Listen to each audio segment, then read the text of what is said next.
Hello, welcome to another short video with Happy Histories with Michael. And today I brought you to the Florence Nightingale Museum, and we're going to talk about her ladyship herself. Florence, she was born in 1820 in the city of Florence, hence the name.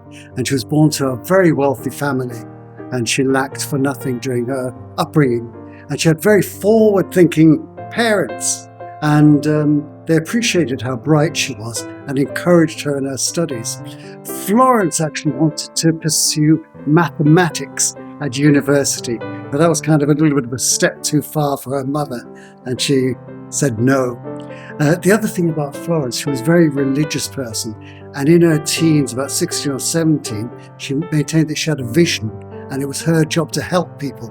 And these visions are personal to the individual, but she really did help thousands of people, and her legacy continues to this day. Actually, she went on to study nursing in Germany, of all places.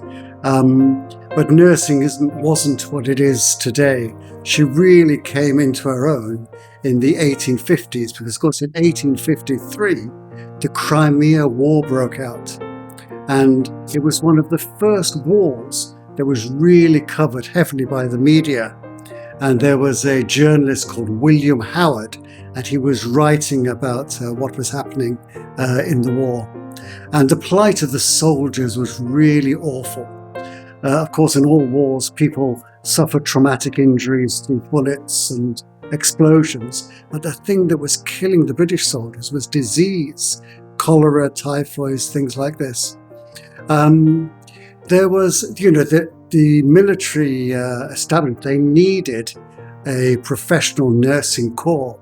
So Florence was very well connected, and an MP approached her and asked her if she would go to the Crimea to help the military over there.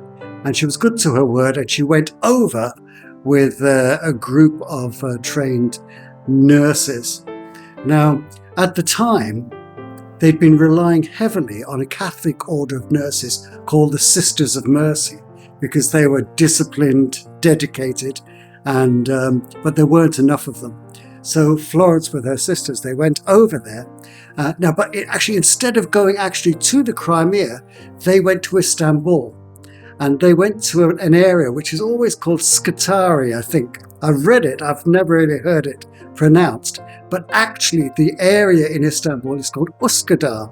And in my youth, I taught English in Turkey, and I know the area quite well.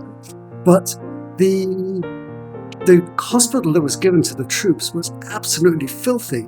It was near a sewer, so consequently disease was rife. But most people would be overwhelmed and might be thrown into a blind panic. But Florence, she sat down, she realized what was going on. And she brought the military in, and she had the place cleaned. And there was a regime making sure that all the beds were cleaned, clean sheets, the wounds were cared for, and so forth.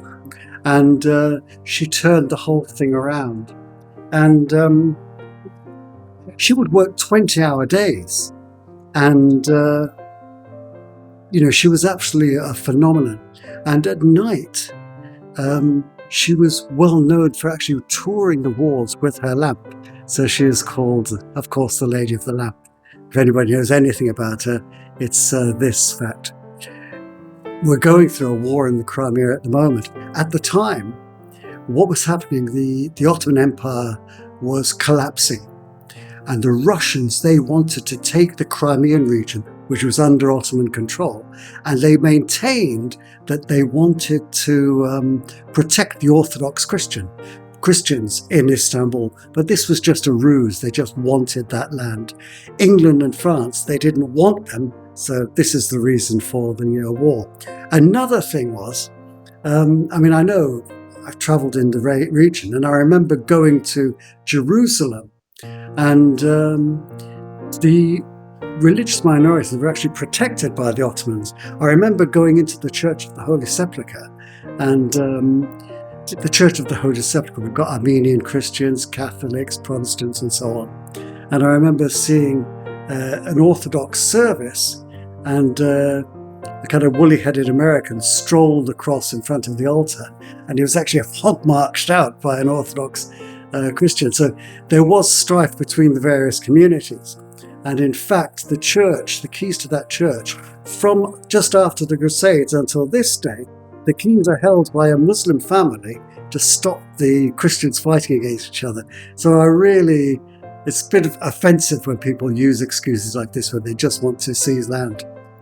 In 1857, thankfully, the war came to a close, and Florence returned to England. And she was a retiring woman. She didn't want any fuss. But when she came back to England, it was like the second coming of Elvis. The streets were lined, and mainly due to the Times coverage by William Russell. She was so well known. But unfortunately then, she'd done these 20-hour days. She really turned things around. But her health took a real dive. And until she died in 1910, she was a very, very sick woman. But she also became one of the first women to become a member of the Royal Statistical Society.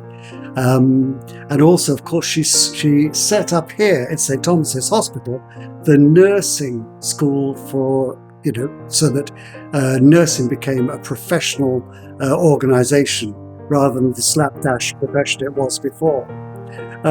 Anyway, it's a lovely hospital, and the museum is wonderful. It's really an education.